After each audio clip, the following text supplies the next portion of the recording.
Para saudara dan saudari yang Tuhan cintai, selamat pagi dan selamat bertemu lagi dalam Renungan Harian edisi hari Kamis tanggal 4 Februari 2021.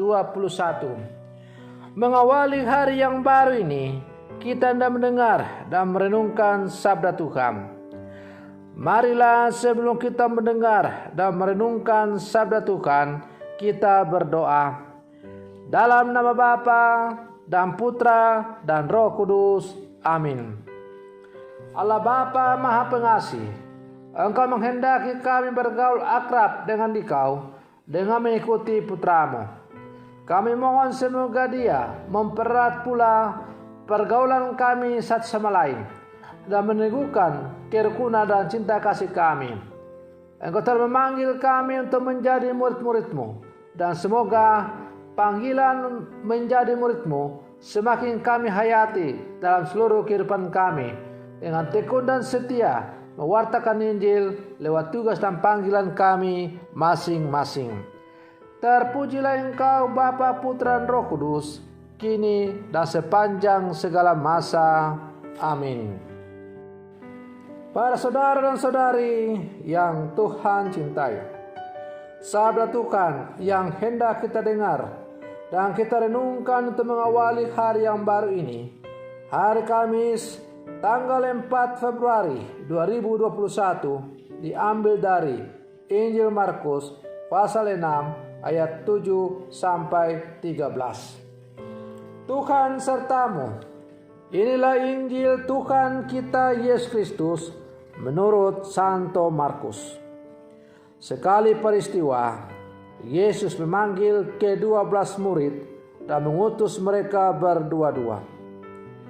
Ia memberi mereka kuasa atas roh-roh jahat dan berpesan kepada mereka supaya jangan membawa apa-apa dalam perjalanan, kecuali tongkat, roti pun tidak boleh dibawa. Demikian pula bekal dan uang dalam ikat pinggang. Mereka boleh memakai alas kaki, tetapi tidak boleh memakai dua baju. Kata Yesus selanjutnya kepada murid-murid itu, kalau di suatu tempat kamu sudah diterima dalam suatu rumah, tinggallah di situ sampai kamu berangkat dari tempat itu.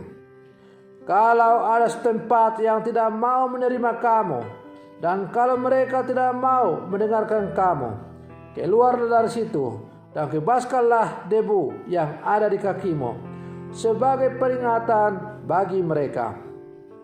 Lalu pergilah mereka memberitakan bahwa orang harus bertobat. Mereka mengusir banyak setan dan mengoles banyak orang sakit dengan minyak dan menyembuhkan mereka. Demikianlah Injil Tuhan.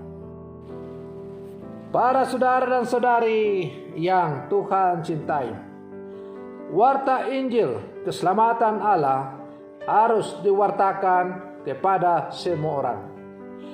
Karena setiap orang berhak untuk mendengar dan menikmati rahmat keselamatan dari Allah. Karena Allah sungguh mencintai semua umat manusia ciptaannya. Oleh karena itu, Allah menghendaki supaya warta keselamatan yang Ia wartakan, yang Ia tawarkan kepada manusia, diwartakan supaya manusia yang belum mendengar atau belum pernah mengenal tentang warta keselamatan Allah itu pada akhirnya bisa mendengar dan mengenal, yang pada akhirnya akan menanggapi dengan menjadi orang yang percaya. Para saudara dan saudari yang Tuhan cintai, kuasa pembebasan Tuhan harus dibagikan. Karena itu Yesus memilih 12 orang muridnya. Lalu mereka diutus pergi berdua-dua.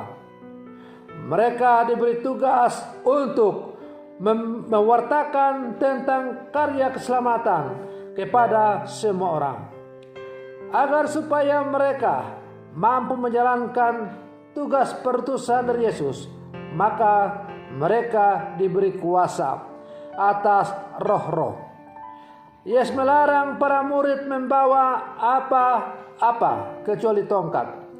Tugas mereka berat, namun fasilitas minim.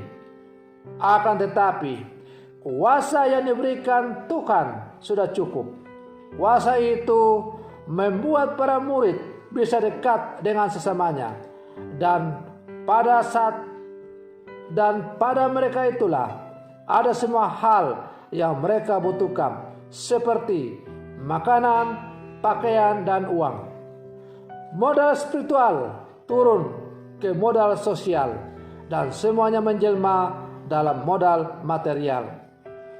Para saudara dan saudari yang Tuhan cintai, karya pewartaan kabar gembira bukan mendekati dan melekat pada kekuatan dan kekuasaan dunia, tetapi pada Bukit Sion, yaitu kota kediaman Allah. Dengan demikian, kita diajak untuk merenungkan bahwa Allah lah yang menjadi sumber kekuatan dalam seluruh hidup dan karya kita sebagai orang-orang beriman. Kalau dalam bacaan Injil tadi, para murid dilarang untuk membawa bekal berlebihan. Itu dilakukan oleh Yesus agar supaya para murid bisa fokus pada inti tugas mereka, ialah mewartakan Injil. Kalau para murid harus sibuk dengan pelbagai hal-hal duniawi yang dilambangkan dengan bekal itu, maka ada kemungkinan bahwa fokus utama mereka sebagai seorang pewarta Injil akan hilang. Seorang pewarta Injil pasti akan mendapat apa yang ia butuhkan. Tuhan dengan caranya sendiri pasti akan menggerakkan orang-orang untuk memberikan apa yang dibutuhkan oleh pewarta Injil ini. Para saudara dan saudari yang Tuhan cintai, tidaklah susah untuk mengerti dan memahami kata-kata Yesus ini. Saya membagikan pengalaman saya ketika saya misalnya bertugas di daerah Paniai, ketika waktu itu saya masih seorang frater. Ketika kami mengadakan kunjungan ke kampung-kampung atau ke kering-kering atau lingkungan-lingkungan, maka ketika kami berangkat, kami tidak pernah membawa bekal apa-apa. Satu-satunya bekal yang kami bawa adalah beberapa lembar potong pakaian untuk kami pakai, jubah dan peralatan ibadah. Kami tidak pernah berpikir apakah nanti ada makanan atau tidak. Tetapi yang jelas, kami tidak pernah merasa lapar. Kami selalu kenyang. Karena ketika tiba di kampung yang dituju, umat telah menyediakan segala-galanya. Ada makanan yang berlimpah yang disiapkan oleh umat untuk menjadi makanan selama berada di kampung itu. Demikian juga ketika bertugas di tempat-tempat lain, di berbagai tempat di Papua ini. Misalnya ketika bertugas di Merauke, di Paroki Bade, di Wamena, dan lain-lain.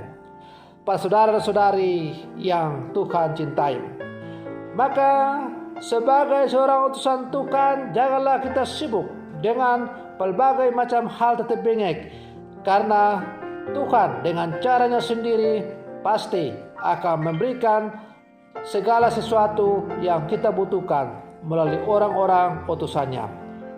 Para saudara dan saudari yang Tuhan cintai, maka dalam tugas dan panggilan kita sebagai murid Yesus yang hidup di zaman sekarang, kita diajak untuk merenungkan bahwa hendaklah kita semua sebagai murid-murid Yesus selalu menjalankan tugas dan panggilan kita sebagai utusan lewat kapasitas kita masing-masing. Dan lewat tugas dan panggilan kita, bila mana kita setia, maka Tuhan dengan caranya sendiri akan selalu menjaga dan melindungi kita. Para saudara dan saudari yang Tuhan cintai, kita yang hidup di zaman sekarang sebagai orang-orang beriman adalah murid-murid Yesus yang diutus untuk mewartakan Injil dalam kehidupan kita. Pewartaan Injil itu pertama-tama kita awali, kita mulai di dalam keluarga kita masing-masing. Pewartaan Injil itu pertama-tama kita awali dalam diri kita masing-masing. Kita harus menghidupi Injil itu. Dan kalau kita telah dihidupi oleh Injil itu, maka Injil itu akan mengarahkan kita untuk semakin bersatu dengan Tuhan. Dan dengan kekuatan Injil itu, maka kita akan mampu untuk melakukan hal-hal yang luar biasa dalam hidup kita. Bukan karena kemampuan kita, tetapi oleh karena kekuatan dari Injil Tuhan kita, Yesus Kristus itu. Para saudara-saudari yang Tuhan cintai, maka mari dalam kehidupan kita sebagai murid-murid Yesus, kita menjadi pewarta putra-Injil yang sejati. Kita jadikan Injil Kristus menjadi sumber kekuatan kita yang kita hayati dan kemudian kita wartakan lewat tugas dan panggilan kita masing-masing melalui kehidupan kita sehari-hari. Dengan demikian, dunia akan semakin diwarnai oleh kekuatan Injil karena kita selalu hidup sesuai dengan apa yang diajarkan oleh Injil itu. Semoga perlindungan saya ini semakin menghantar kita untuk sungguh-sungguh menjadi murid Yesus yang sejati di zaman sekarang. Semoga demikian. Selamat pagi. Tuhan Yesus memberkati.